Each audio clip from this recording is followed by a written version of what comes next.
Right. So, as you know, earlier I had these little side Lomo bags mounted to this.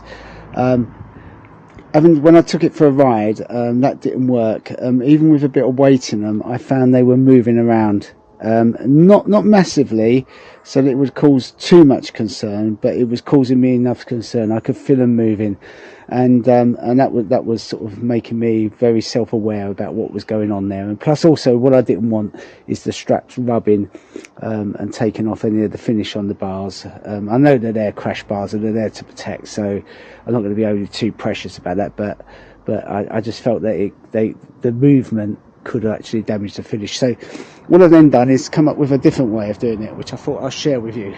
So as you can see, I've mounted that one of the little packs, which has got all my tools in there now, and my punch and repair kit and all the things I need there, and that's attached to the back seat.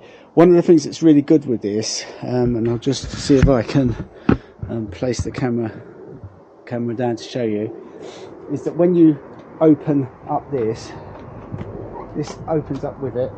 You're able to do your refuel, move it down without removing any of that. And although that is not a lot of storage, it does take enough to be able for me to take my tools without taking the space up that's in the front. Also with the front, I was quite surprised by this as well. Right, this is just a little rucksack, and I couldn't have it full. It's a normal rucksack. You can see the top part of it, all the clothes are packed down there.